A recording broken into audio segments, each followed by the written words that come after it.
Hello, BBL, best of the best league. We're always trying to expand and do better and better things. The Commissioner's Corner guest writer, Con No, aka the Ninjas. We're going to do a little video and see what's going on here. This week, my game that I'm previewing is the Hidden Agenda against BTBL. Hidden Agenda is 0-6, as everyone knows, and BTBL is 1-5, who's made a lot of moves. His team is pretty much brand new from what he drafted. So let's hop right into the previews here. Andrew looks to bounce back from his disappointing Week 6 against the Jets. What better remedy than the lowly Browns, who are third in pass defense, giving up 294 yards per game. And so Andrew Luck should have his way for the secondary and have a solid game against Cleveland. Tony Romo, a.k.a. Tony Homo, has a favorable match against the Panthers. Panthers in the middle of the pack, giving up to 250 yards per game. However, against the three elite quarterbacks, Drew Brees, Eli Manning, and Matt Ryan, the three of them averaged 327 yards and 3 touchdowns. Tony Romo not being elite, probably 2 touchdowns, 250 yards. I'm going to give the check mark to Andrew Luck because of the terrible Cleveland defense.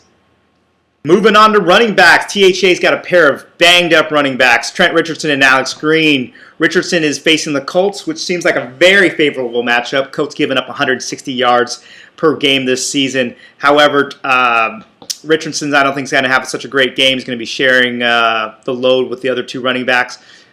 Cleveland's going to try to go ahead and protect their investment with him coming off the injury.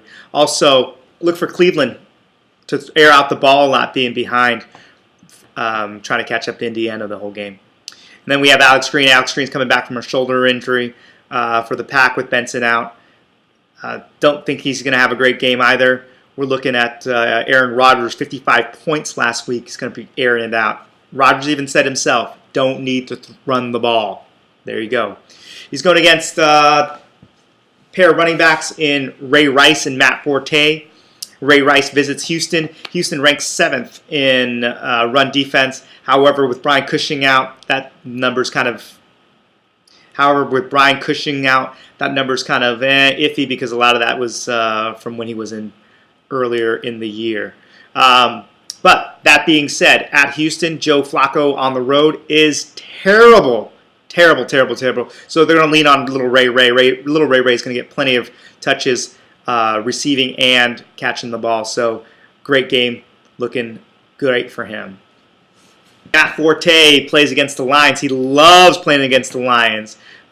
History has shown it. He's done great. We're looking 100 yards of total offense, probably 80 yards on the ground, 30 yards in the air with a couple of receptions. With the pair of running backs, I got to go with Matt Forte and Ray Rice. Wide receivers, THA puts up Vincent Jackson and James Jones versus BTL's Larry Fitzgerald and newly acquired Mike Wallace from the Ninjas. Vincent Jackson against New Orleans. Oh, man, what a great matchup. Jackson's just going to pound the Saints. The Saints are Swiss cheese. They've been giving up a total of 456 yards per game.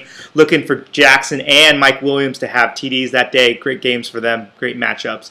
James Jones. In an interview with James Jones, he wanted me to thank the franchise owner, Do Your Job, for releasing him Week 2 and saying that he was pretty much a pile of dog shit. 2 touchdowns in the last 3 weeks. Wow.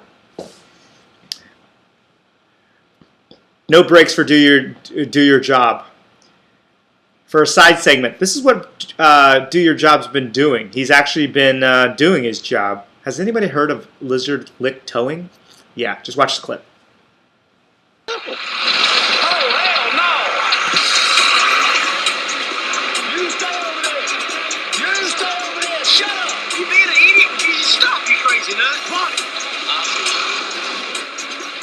What? Why are you over here?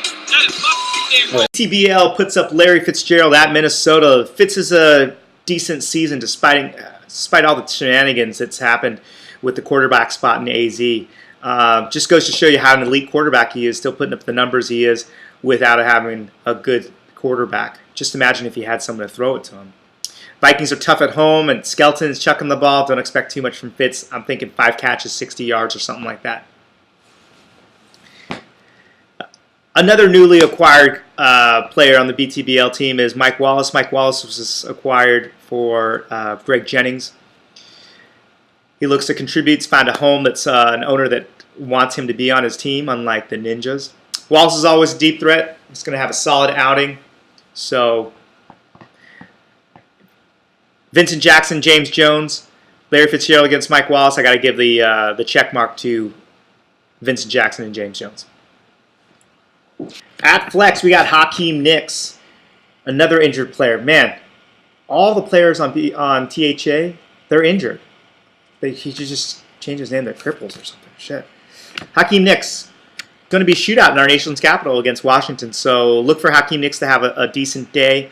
The only problem is most of the looks are probably going to go to Victor Cruz, who, just brings me a tear to my eye whenever I think about Victor Cruz and what could have been. But Hakeem Nicks versus Doug Martin. Doug Martin looks like to have a 100-yard day.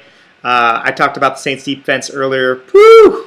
Swiss cheese, baby. Swiss cheese. Moving on to tight ends. We got Brandon Pettigrew against Chicago. Brandon Pettigrew, who was the darling preseason sleeper. I don't know why Rip Van Winkle got to him. He's still sleeping. So Stafford doesn't even look to him at the red zone anymore. But Pettigrew still gets his target. So look for a standard 11 from him.